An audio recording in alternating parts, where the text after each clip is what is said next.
In what ways have you seen Peyton Lewis improve since he's gotten to campus? No doubt about it. Every single day, Peyton is taking a step forward, which is really, really good. So he's getting more comfortable every day in the offense. So he's done a really good job in terms of learning practice habits. You know, you can tell by his demeanor in practice that he's getting comfortable in every day.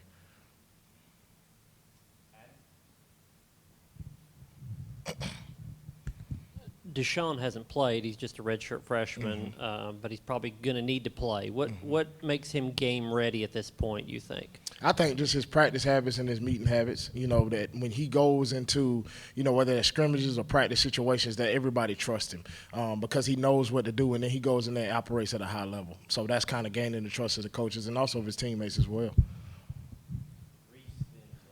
Coach, how have you seen Cam Seldon's recovery go, and how have you seen him attack the day despite being injured? He's been doing a really good job. You know, he's day by day in terms of him in the meetings attacking it, in practice doing the things that he's able to do. But he's done a really good job in terms of putting himself in a situation to where he's mentally focused, and then his practice habits are good as well.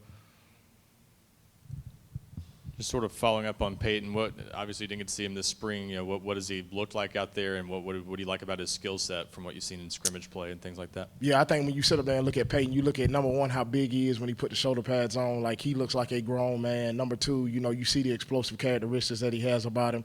He's able to break tackles, you know what I'm saying, and continue to go +2 pass contact. But then at the same time, when he's able to get in the open field, he's a guy that can take it the distance. And he's not scared to put his face on people in pass protection. You know, that's the number one deal that you see from a young guy.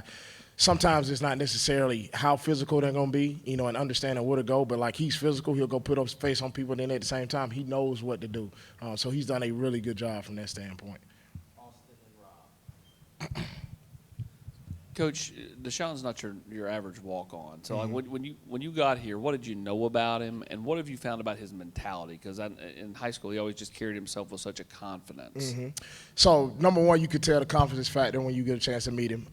I recruited Deshawn a little bit at a previous institution, so I already kind of knew his background.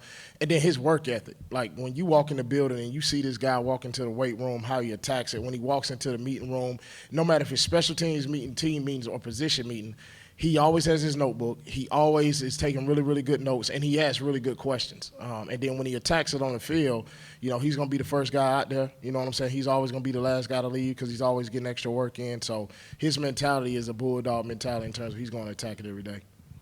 Coach, Dylan has waited kind of a couple of years to be the older guy in the room.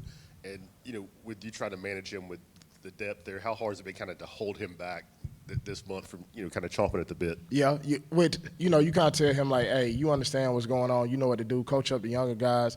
Like, we understand what you can do. Let's make sure we're sharpening your tools in the toolbox. But he's always ready to go in every situation. He wants to take all the reps. So that's when we just have to manage him.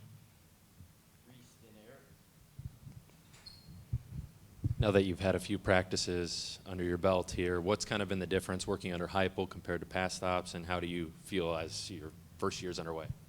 You know what? It's been really good. I think the thing that jumps off to you is, you know, the competitive aspect of the practice, you know, how high tempo it is, how everybody is flowing and everybody's kind of moving in the same direction. But when it's time to put the ball down and spot it, both sides are highly competitive, which is really, really good. And it gets competitive from the coaches as well, which is good. So it's iron sharpening iron every day here, which is phenomenal. Kind of a follow-up on Samson. That balance you spoke on, like kind of what goes into that, making sure he's fresh for the season, knowing he's already done it, and when he is kind of held back, what is he still doing to kind of get better every day? Coaching up the guys. You know, he's sitting up there taking mental reps. When he's sitting up there on the sideline, when he's taking his reps, when he's not in on that drive, he's doing a really good job of seeing and envisioning what's getting ready to happen. And then if he sees something from the younger guys that's in there, he's the first one to go attacking and coach them up and kind of giving them some pointers on, hey, if, you know, this presents itself again, here's some things that you can do to kind of help yourself out. So he's been a really, really good leader from that standpoint. Coach, I know he's not in your position, but just from an observer, what's it been like watching Nico go through this process? Because he doesn't seem like a guy that's never, you know, been the starter before. He seems ready for it. I guess. Yeah. What's your impression? I mean, I'm very impressed with him. I mean, the way he goes out there and commands the whole entire offense, you know, he doesn't get flustered. You know, when things kind of break down a little bit, he don't get frustrated. So you see the leadership qualities about him.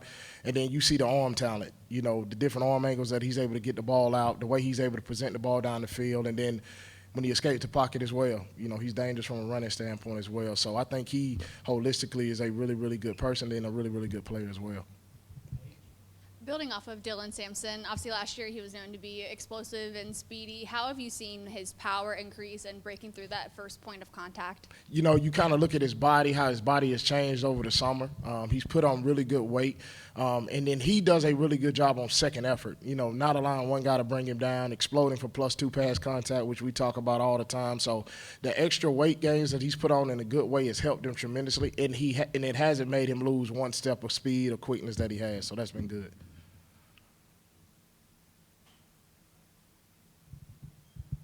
Just what does Khalifa Keith bring to the table, and what's kind of been the focus this offseason for him? I think with Khalifa, you sit up there and you look at a guy that's 230 pounds that's explosive, you know what I'm saying, in terms of his first 20 yards. He does a really good job of running behind his pass. He does a really good job of putting his face on people in pass protection.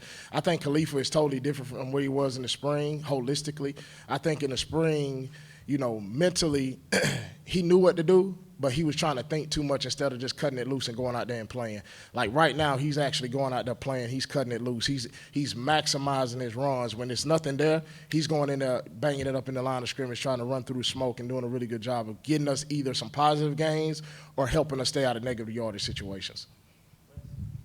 When you've talked about this a little bit with a couple guys individually, but collectively as a group, where do you feel your group is with pass pro and all that?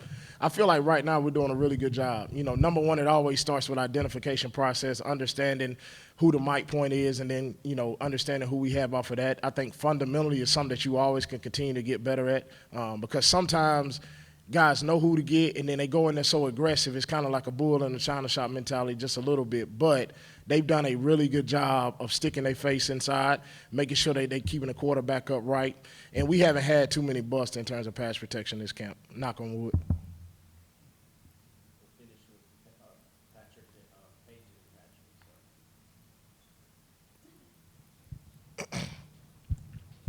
How have you seen the running back group kind of evolve when it comes to the passing game, as this offense really likes to get them involved in the pass game? You know what, they've done a good job in terms of taking the opportunities that they've given on the perimeter when we're able to get the ball in their hands. You know, all of them bring a different skill set from that aspect, but all of them have reliable hands to where we're able to put the ball in their hands on the perimeter. And then it's all about, you know, what you do after the catch, you know, the yards after the catch that come with it. But they've all done a good job of putting themselves in situations to be able to catch the ball out of the backfield. Coach, one more on Deshawn. He obviously didn't play last season with the injury. You've seen him in practice every day in camp, going back to spring. How would you sort of describe how he is as a running back? I think when you look at Deshawn, like, he's kind of your throwback football player from a mentality standpoint. Like, he doesn't get flustered. You know, he does a really good job. He has his routine in terms of his body maintenance. He does a really good job when he comes out here and attack. He's very, very hard on himself. So if he makes a mistake, like, he's frustrated with himself. But it doesn't affect him on the next play. And then when he get in there, he does a really good job running behind his pads. He's quick, you know what I'm saying, in between the tackles. He got really good short area quickness. His acceleration is good. You know, he has good hands out of the backfield. He knows the things that he needs to fine-tune and kind of work on. But, like, for me, in terms of what I look at with him, I see him as a, you know, old-school throwback player. You know what I'm saying, to where it's like that that guy that you can just keep hitting and hitting and hitting, and he just keeps getting stronger and stronger as the game goes along. Appreciate it.